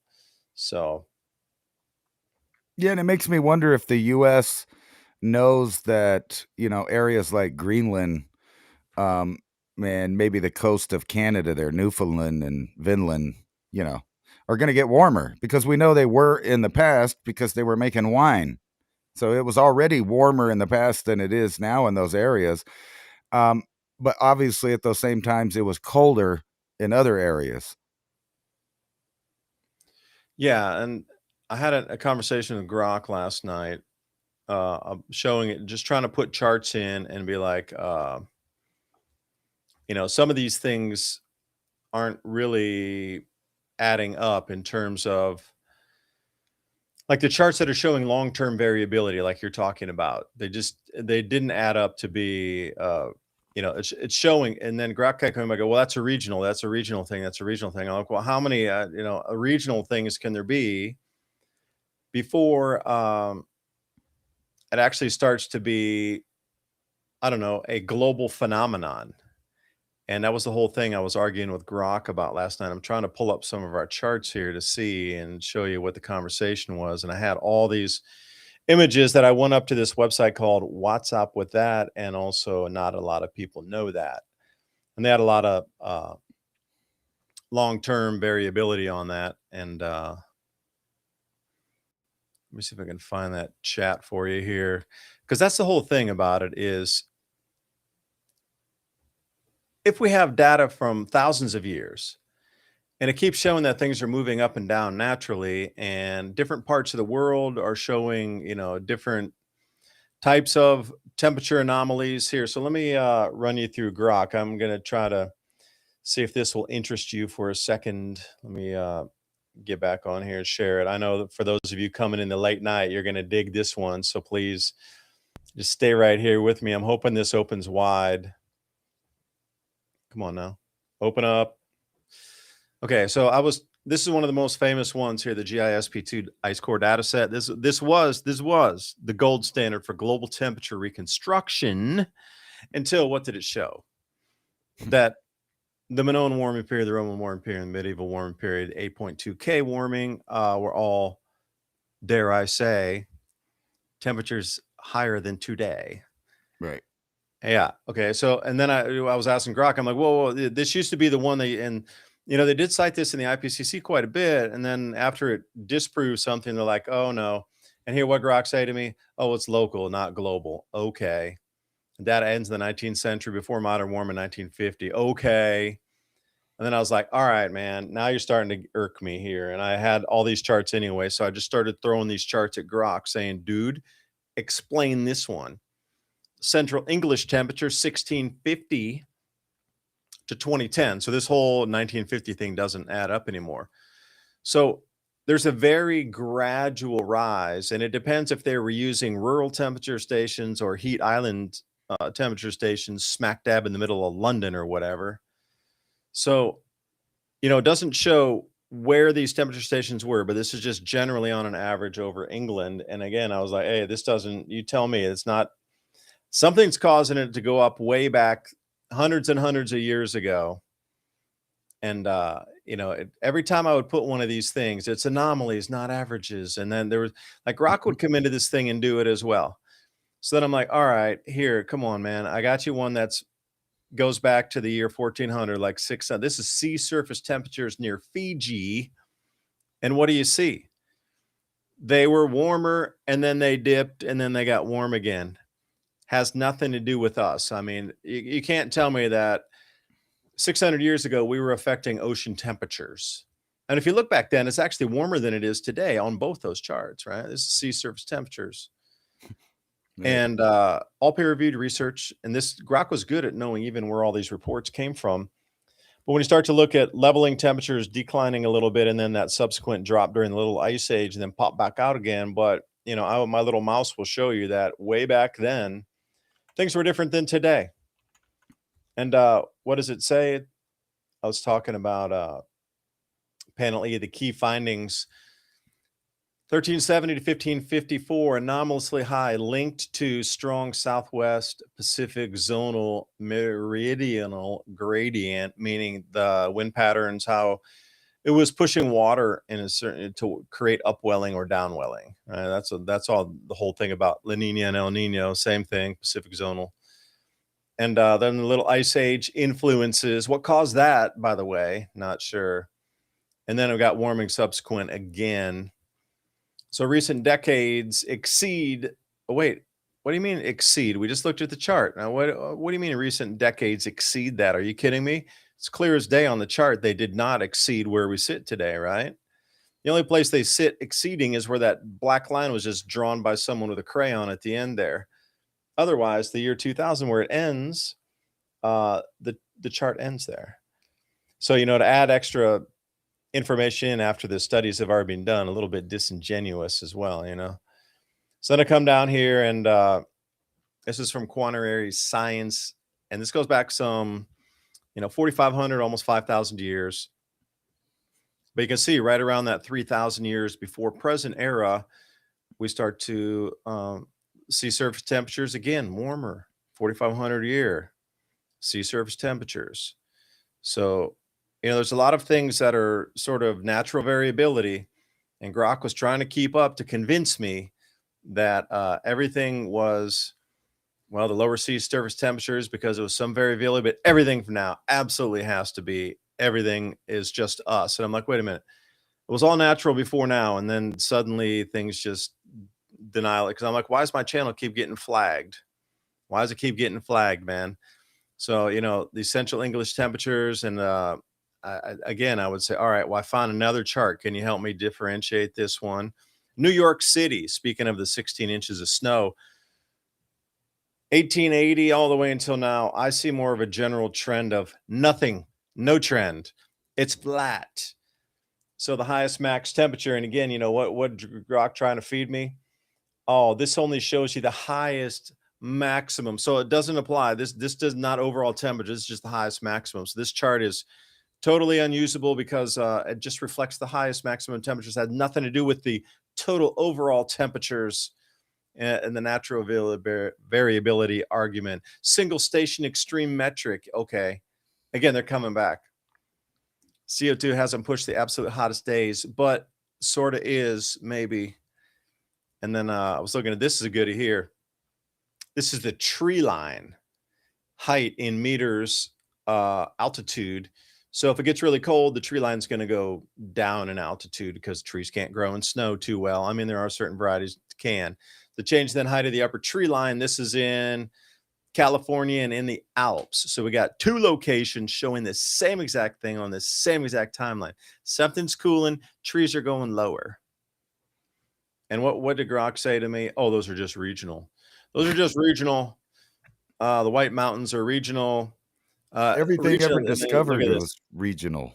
These are all just regional proxies. So it doesn't show that there's any correlation halfway across the planet showing the exact same thing happening. Nope, it's just a regional proxy. And oh, hell, I might have another one here for you. Let's see. The mean annual air temperatures. This is in southern Sweden, and this goes back 10,000 years on the left side before present. So like 12,000 years prior, coming out of the Younger Dryas. We rise out of temperature. We get to that maximum spike probably around 88,000 before present, somewhere around, 9,000 years ago.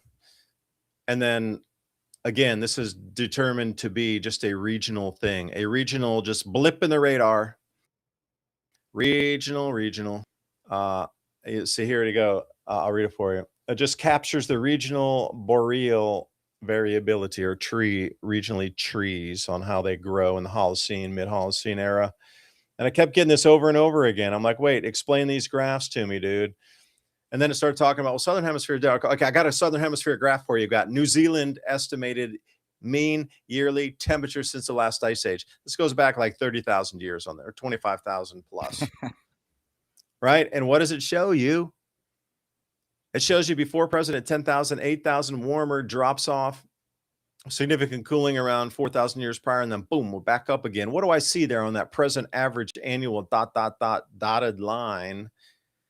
And it kept coming back to the same thing. Well, it was just a one little thing here in the breakdown of the graph. What do we get? What does it tell me again? Regional Southern Hemisphere mid-latitude. Just regional, man. Well, Has nothing to do. It looks like regional was happening worldwide, just regionally warm everywhere. Right. Well, that's the whole thing is they keep trying to deflect by it's just regional. But when you start to put all these pieces together, and here's a Berlin station going back to the 1700s, what do we see again? It's kind of flatlined. Right. And it just happens again and again. I get the regional thing, but it's happening all the time, every region. So, I'm just trying to extrapolate data further back. And then all the English data stations too. Winter, spring, summer, central English temperatures back to 1650. What do you see there? I just see kind of a flat trend. I don't really see much of an up of anything. If anything, you can see some outliers way back around like 1740. Right. All right. And I think I only have one more, then I'll quit boring everybody with my geeky chart thing here. So then I started to argue with Grok, like, dude, you can't tell me that it's all regional. Come on, man, you're lying. Come on, dude. And then I started talking about the next ice age or grand solar minimum. And it starts talking about TSI, and I'm talking about temperature, right? So this is the whole thing is like, why are you showing me TSI when most of the models were showing anyway like 3 watts per meter squared decline with Shapiro variability on that on the amount of watts per meter squared. This matches up with John Casey's research why I always use 3 watts per meter squared drop, because in previous grand solar minima, it was always about 3 watts per meter squared drop. But then it's trying to feed me out with 0.2, 0.4, 0.3. I'm like, and then I asked it, I said, whoa, wait, not even close. It's 3. It's 3. And then it starts to kick back to me. And, I was asking about interglacials and things, but I just don't get it with Grok's supposed to be so free and everything. Like, Yeah, why is it doing that? I got a whole different AI going on in my head than what's going on there. Let's go woo woo with my own mental AI here. Let's do it. Are you an AI? See, Ransom's an AI. So check this out. More evidence that they are basically turning the equatorial lands into the food growing zones. As European Union and a big block of South American nations signed a landmark free trade agreement that's to go the BRICS route and go around the U.S. But really think about what's going on.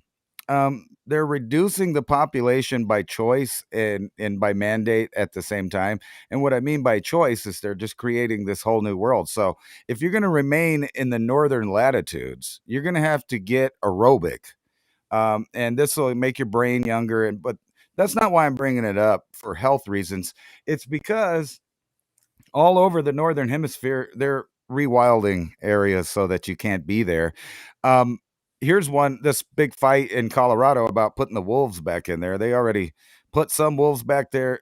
Trump is trying to stop what's going on right now, but overall around the world in the northern latitudes these rewilding programs are going ahead forward, all the way to the point where they're suggesting they're going to bring back Pleistocene animals. Now, I don't know why you would do that, but if you look at this beast right here, Looks kind of that's not mean. that's going to help you get your aerobics up when you're running from that thing. So you will have a younger brain while you're running from these big wolves, and possibly even dire wolves and woolly mammoth and things like that. But it's going to keep going. These prophets of economic doom are worried about another collapse, and they get into all kinds of reasons about the dollar bubble, the AI bubble, the housing bubble, the on and on and on. Lots of bubbles that haven't burst yet. And then here's the big whammy for the woo woo, right?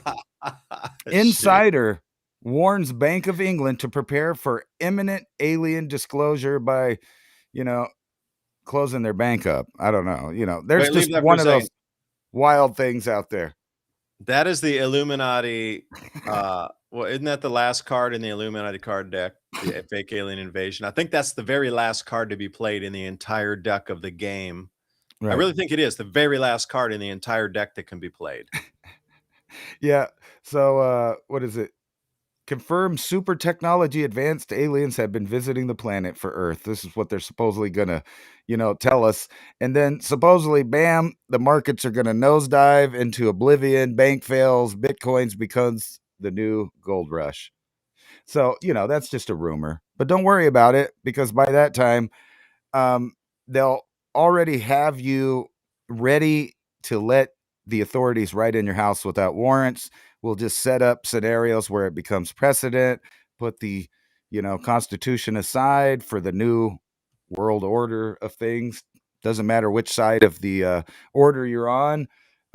Privacy and freedom of speech, things that seems like are being attacked everywhere. So you won't be able to tell people that you're running from the wolves and it's not safe in your neighborhood anymore. And then, yeah, speaking of silver, Yeah, look at that. um, That's a startling fact here. 25 ounces of silver to get a side of beef or get a beef, and now it's only 6 ounces. You must be, yeah, half cow, half beef, right?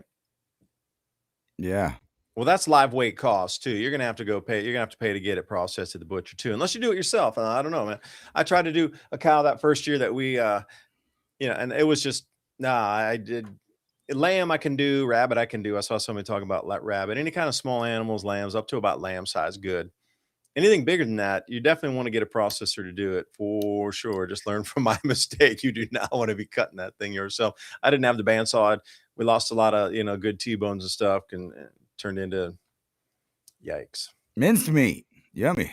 No, I'm just No, I joking. mean, yeah, it was good. The Mennonite Amish guys had raised it up. It was clean hamburger, clean beef. Everything was clean, but I don't know if you want to eat that much ground beef. That's all we pretty much eat. That's a staple of the diet: organic ground beef, made in Hmm. 101 ways. No, just kidding. Um, Wait a we've second. talked. Can you go back? Can you go back to that alien invasion thing? Like Yeah, the collapse of the markets in terms of that. what would hold value? Let's walk through the scenario for a second. Aliens come, or it's our own electric gravitics craft just pop out and they pretend it's an alien invasion. Like, what would hold value in the markets during this time if such a thing were to occur? Do The you think? metals. The metals, because even the aliens would accept it as revenue or barter or anything. Anybody in the universe is going to find silver, gold, and the other heavy elements that come out of the middle of stars valuable because of how little amount it seems to be out there. I'll say something about nickels too. U.S. government is going to start, or I shouldn't say start, but they're going to stop producing nickels. Now, I didn't know this either. There's a little fact for you. In a nickel, there's, I think it's 80% copper and 20% nickel in the modern nickel. But if you go back previously, there's actually 100% nickel in the nickels, right? It's like the pennies. If was it 1983 and prior, it was 100% copper. After that, it's a zinc copper mix. So currently, the price of copper in the nickel is about 15 cents. Nah. Just throwing it out there for people because your pennies are worth what, 4 cents now, or they're about how much is a pure copper penny worth these days? 4 cents. So some people are talking about just getting trash cans full of just that kind of change because in the future it will be traded for its weight far more than the metal value. So you're actually being able to buy a commodity at 3 times cheaper price than you would be and then eventually, if you're able to sell 500 or 1,000 pounds of coin that have gone out of mintage, you're not breaking any laws at that point. You're just selling the copper weight, which could be 5, 10 times price higher than it is today. Right. You got to beware now with this kind of stuff going on. Look at that big 100 troy ounces of silver, but it's not really. I know, but that's crazy because that's an authentic Engelhard stamp bar from back in the day, right? And they were Right. so clever to be able to put Yeah, that in there in the center. Something must have been off on the side of it where they refilled it and they couldn't get the camouflage right, putting the silver back to make it blend. Maybe that's how they noticed something was off on it. right. Because that is a real bar. I've Well, seen a fair few of them, and that's a real bar, but they just did something to the side of it. it's probably going to weigh a little bit different too Mhm. for the exact size because they put that other metal in there. But it's going to be hard to run. It's going to be hard to be aerobic with pockets full of silver in the northern hemisphere when you're running from the wolves and things, literally, quite literally, in the snow, in the frozen snow, running. But they know that it's no big deal because you're going to get loaded in a simulation now, so you don't have to run from wolves. Well, I'd prefer to run from the Oh, wolves. that's not even the right one. That's the Civil War brainwashing. So, we'll Oh, just skip to silver's up that. at $99.29. What? Yeah. And you know, if we did have a giant disaster that put swaths of the nation off the grid for quite a while, that might be a trigger for civil war, especially if you have already organized troops deployed throughout the nation, kind of ready for something else, because you can always take groups of agents and reassign them to other tasks. So they don't always have to do what they were intended for. But think about this idea that they're pushing because of, you know, Oh, wait, my bad. Go back to your screen. I didn't mean to jump on you like that. no, that's all right. I was just thinking that, because they're stretching the rules to be able to enter homes without warrants, asking for people with their papers without, a clear, articulable suspicion of a law being broke. So they're going to start bending the Constitution, and you may be for immigration, and that's great. But when they start setting precedent of doing actions that are outside of the Constitution, well, they just keep doing that. So later, maybe if they're coming to your house looking for your gold or your silver, they might not need a warrant to come in your home if they're coming in there looking for something else. Just to put that out there. And then when, let me see, I messed this up here. But yeah, so you need to get aerobic though, so you can run from all these animals that are going to be living in these off-grid areas, which are going to increase. So what you think is off-grid now possibly is going to stretch in size. In other words, rural areas, mountainous areas, maybe they won't, keep up the electricity there, and it'll be hard to live there, very expensive to get your goods there. And it doesn't matter anyway, because everybody's, dropping out early, and they're finally kind of admitting that maybe we have a problem, a systemic problem of health in the country. But that's okay, because they're selling all your data, so they'll know who not to give coverage to. And matter of fact, they're making it policy at almost all stores to take your ID for almost everything now.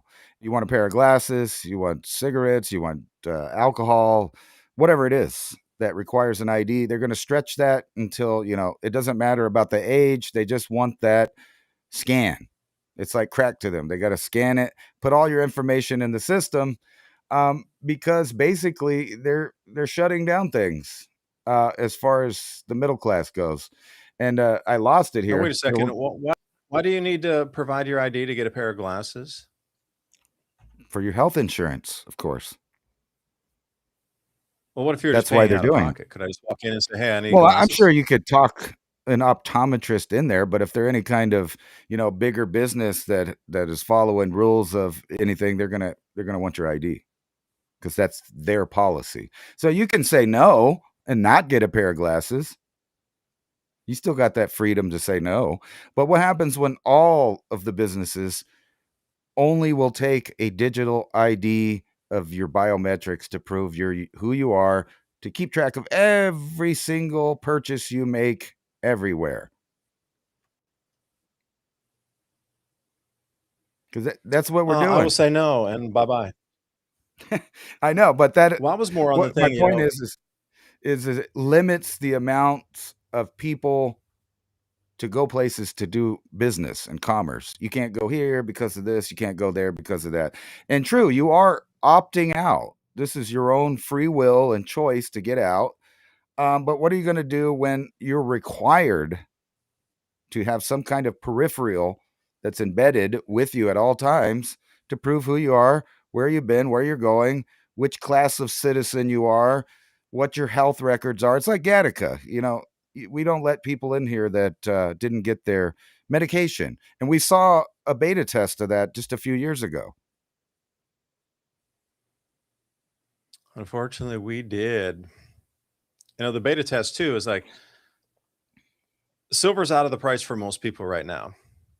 To get 10 ounces, you're spending more than you're spending like $1,200. Because even looking at some here, because the price of silver, if you look at the very top there, silver ask price is $99.29.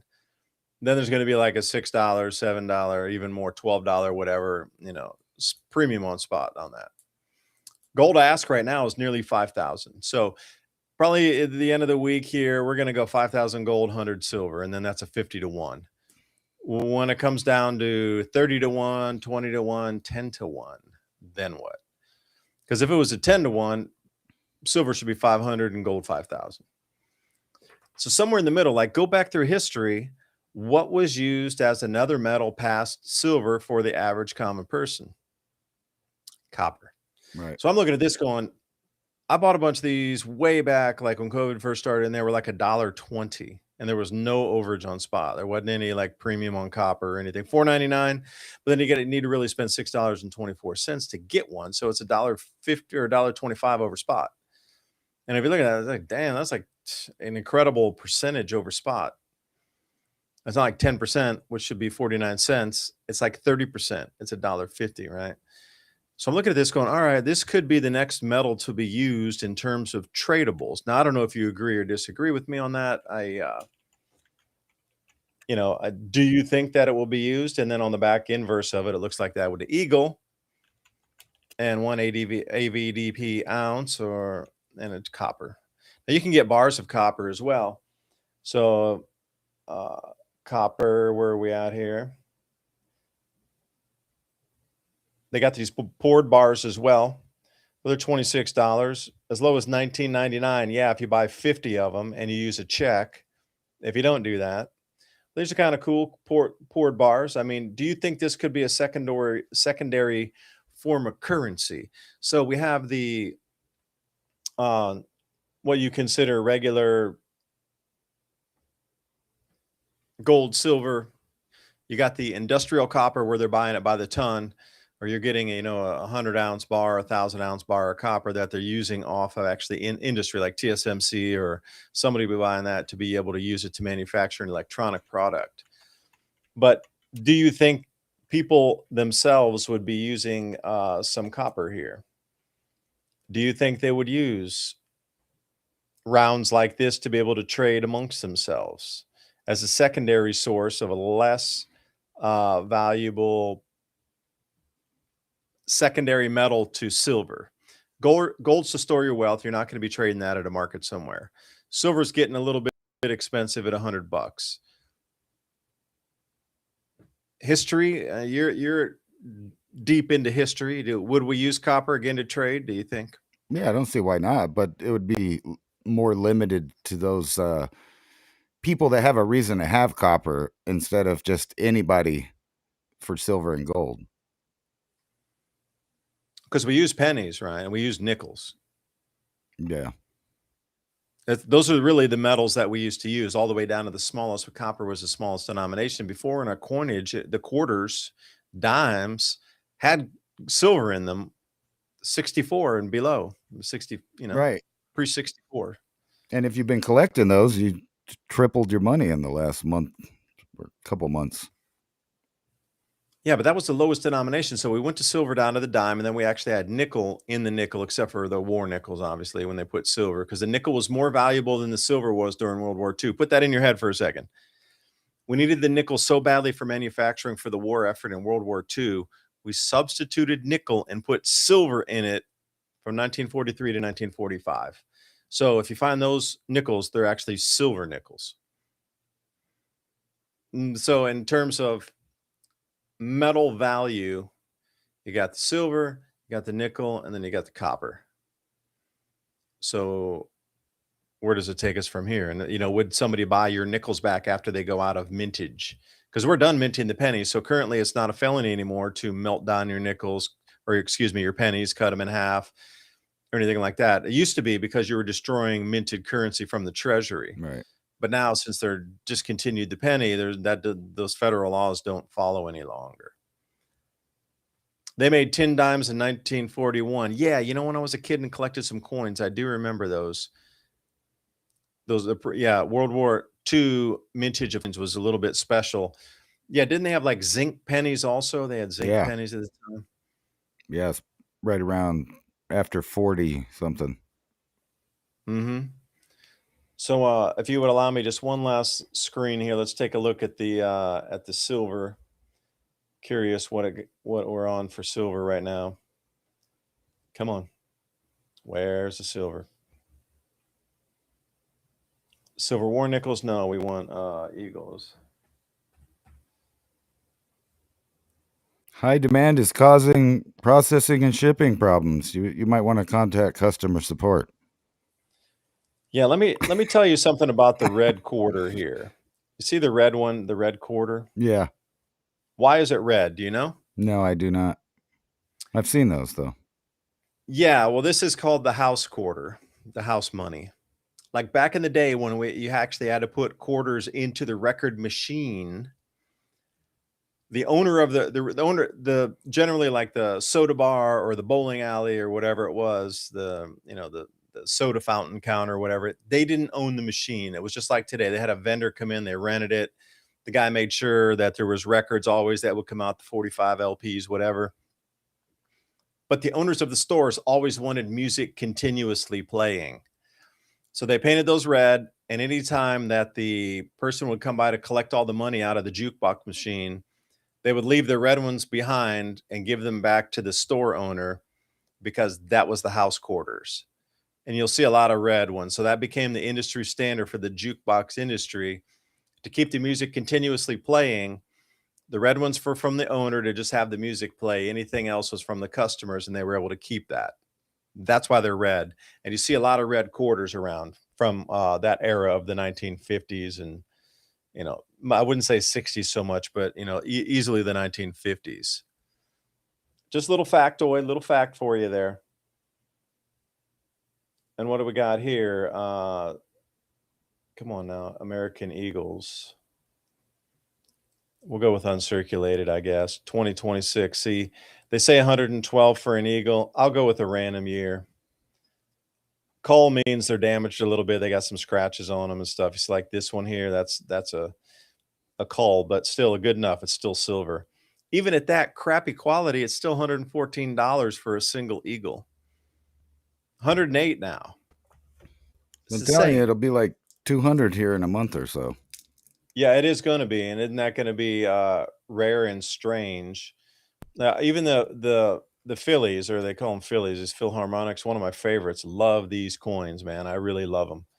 I don't know, something about it. They're just so incredibly beautiful, and the back, they're worth 150 euro as well. So it's actual sovereign mintage, but they're at 110, and then if you want to get 115. So think about that. You can't even touch an ounce of silver under $115. So that's really priced most people out of the market. Yeah, you might be able to want to get 1 ounce round or something, but normally you're kind of done. You're priced out. I know not for everybody, obviously, but red quarters were for the bars that kept the coin local. Yeah, so the bar owner, barkeep, the soda shop keeper, whatever. Yeah, the red ones stayed at the house because they always needed that music going and going and going for free. So they didn't mind that they were playing the record for free as long as the music kept going to draw people in, to put more money in to hear their favorite song. Yeah, somebody said something. I don't know that it's going to be 200. I just keep reading that. I keep reading that over and over again for probably the last month and a half, that it's going to about double. And usually when I read that many people saying it, it happens. I've seen different as high as 700 really pushing off. If they were going to do the amount of money that's out there currently with what the price would be, and silver's trading over 110 in Shanghai, which Shanghai seems to be setting the price for the world. We keep trying to suppress it, and it always seems to catch up to the Shanghai price, another about 72-hour lag, but we always hit the Shanghai price. So at that point, if we're at 100, it's going to be going up $10 in the next 3 to 5 days. If we're following Shanghai, and so far it's been a really close track. Like Shanghai is jumping ahead of us. Yeah, we might be. So what kind of world we're going to live in if we're $700 silver? Well, good if you have silver. Yeah, but for the rest of people, what do you? Yeah, Alaska Prepper thinks 300, obviously. So what kind of world will that be, where we've hyperinflated away, where silver is 700? Like, what's your daily cost of life going to be? What's your food going to cost you? Well, it's going to keep going up. I mean, that's obvious. I haven't seen it go down, even though they've talked about it going down. It did, but then, other things went up. So on average, it's still just going up for the foreseeable future. It doesn't even seem to matter who gets in office or what they do. Any kind of trade deal would take, half a decade to actually see what's going on. And then side by side with inflation, I don't really think you're going to notice it go down until you start growing it. Yeah, that's a great idea to get some seeds from trueleafmarket.com. That link's in the description box below. Spring planting's coming up. They have a massive variety of seeds. And interestingly, a lot of them are sold out already. Like, people are really getting that message that you need to have seeds to grow your own food. Oh, those cherry tomatoes right there, so easy to grow. Yeah. Way more bountiful, way more gigantic yield than getting the large, like, beefsteak kind of tomatoes. Way less insect damage on them. The only thing that will really throw you into a tizzy is if they get too much water too quickly, those skins will start to split. Yeah. I know what happens with your other ones, with your beefsteaks and thing, but it happens faster and more with the smaller cherry tomatoes because they uptake so fast. So you're going to see them split, like days and days and days faster than your regular larger types of tomatoes. Cherokee probably got purples or whatever. 50, 60 pounds of those this year. Easily, man. Aren't they the easiest thing to grow? And they just vine off everywhere, and everywhere you walk by, you're Right. pulling. You can't. I use my shirt, and I got to lift up my shirt and like drop them in and use it as a like a kangaroo pouch to harvest all those off, man. Well, They I every had time. what was really cool about them is I had a small enough patch that I could cover it with a tarp when the first freezes came in, and then by Mhm. the next day it was 70 degrees, so I stretched that all the way into December, my tomato plants. Just like really micromanaging the temperature on them. Yeah, and they'll keep producing for you. Then I found Roma tomatoes, those small, smaller Romas also. Just a step up from that, but not nearly as large as the commercial, red hamburger sandwich tomatoes. Just massive output. Hey, is that Diamond from the Is that Oppenheimer Ranch Oppenheimer. project? Diamond, what are you doing, my friend? Haven't seen you in years, man. Yeah, you were showing some of his comments a minute ago. I was Yeah. gonna say, if you just don't want to grow the garden, you can always go the buy it in a bucket route, so you don't have to worry about it. If you're stressing about growing stuff, I found though that growing, at least this year, I didn't even really try that hard, and I filled up a second refrigerator with squash, chilies, tomatoes, all that good stuff. Very easy for me. Yeah, I was watching somebody's program today. Forget her Appalachian Prepper was her channel, and she was saying the same thing. Silver's getting a little bit pricey for a lot of people, and then she's always getting these comments talking about, you can't eat silver, you can't eat gold. And she's like, all right, well, why don't you go get some storable foods, like some storable tins of beef and stuff, and actually use food as your currency. You can eat silver. You just have to trade Colloidal it. silver. We need some here, for example, hold on, I got one right here. This Keystone here, this is good until the end of the year, December of 11/3/2026. So we still got another. This kind of stuff has gone up. It's almost doubled just in the last year since I got this beef one here. And that is pretty much just salt and beef. There's really nothing in this one. Same with the chicken and the turkey ones. It's just very simple ingredients. Beefy. Beef, salt, beef and sea salt. That's all that's in here, literally beef and sea salt. But she was saying, like, get this as your currency. If these are $10, they're actually a little more now.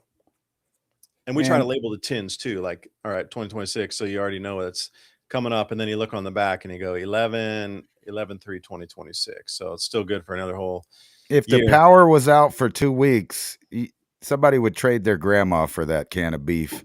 They certainly would. And she was saying, this is your new currency. If you're complaining about silver being too expensive, go buy a $10 can of meat, a protein meat that's $10 that lasts 3 years or more. And this is your currency that you can trade in the future because this food is going to continue to go up as well. That makes some good home protection too. Why, you just line it up and the AR round won't go through it? Is that what you mean? Nah, man, you just throw a can of refried beans at somebody, it'll knock them out cold. I know, yeah. Oh man, you could gouge somebody heavy with this one. Damn. No, hopefully, we don't have a bunch of blackouts, but I see that that's probably going to happen. And there's always pockets, even if it ain't a major catastrophe, there's always pockets of people that were ill prepared and suffer. So hopefully anybody in the path of the ice has enough to, last at least 3 or 4 days. And honey, always tradable, man. Anybody will trade, especially with the comb. Are you kidding me? Like this is honey from our local Amish farm. Like this is as good as gold too. This is, if you're thinking about tradables too, if you can come up and get jars and jars of honey like this, and this one's actually starting to turn a little bit into that crystallized honey, which I really like too to spread on things. I mean, think about what would you trade for honey and beef and a protein source? I mean, this is definitely value in itself here of these two things. So, put it into context. What would you trade for that? I mean, how much would it be worth? Far more than it was when we bought it, I guarantee you. 5 million. Now, here's Diamond says 5 million without power by Saturday night. Yep, here comes the experiment to see how long American can last without devolving into anarchy after the power goes out. Again, I would, not being on the woo side too much on the woo woo, even though it's a little bit late at night. What if this is an experiment that was allowed? There's no culpability. It was a natural event. It was just an ice storm, the biggest one in 70 years, not our fault. But would you not glean an enormous amount of information off of the Dokkan, of course? Would you not try to get a huge amount of information of how people would react during this time? It's just we're coming into a food lean period anyway. What? Right. Just let it run and see what kind of info you can get out of it. You Can you know, make that larger again? My eyes are bad with I can you wouldn't make even doubt that there's some nerd in a think tank somewhere that, just studies the little grid failures and goes, "Oh, well, that's what they would do during an EMP between this area right here and this area right here. Just look what happens." Okay, so Anyway, Dokkan 3, isn't this you told me before, this is the one where people order pizzas, right? that's right. There's an increased amount of pizzas being delivered to the Pentagon as we speak, raising the level to Dokkan 3, increased in force readiness. In the headlines though, besides this, we're all ready to rush in a couple places, evidently. Trump says massive U.S. military fleet is moving towards Iran as he issues ominous warning and says we're watching very closely. But at the same time, just like as we predicted a couple weeks ago, the U.S. is actively seeking regime change in Cuba. And we saw that coming. We see it coming everywhere, right? I messed it up. So we saw this ice storm January 22nd, 23rd of year 2000. So what happened at that time? I don't know. And was it as widespread as it is this event that's coming here? That's going to be, well, I know they maybe exaggerate, 2,000 miles long. But National Guard activated in 13 states. You had 8 states. I'd seen 13 states that they're already activating Guard for this thing. Please remember, if you got your four-wheeler out there, deflate the tires a little bit. It's almost the inverse. Like trying to drive on sand. You want to put some air out, get some air out of the tires. Same thing. So I don't know. Best of luck to everybody in their preps. Diamond says 5 million out of power here by Sunday night. Again, out of power, but the key factor is how long. That's a 5 million person experiment to grab a huge amount of data about behavior patterns, whether it be working together, whether it be uncivilized behavior, whatever way you want to look at that. Like you can get so many data points out of this. And then what happens if there was an actual EMP where power goes out for 6 months? I mean, you could already get some of these baby steps on it, right? Get ready.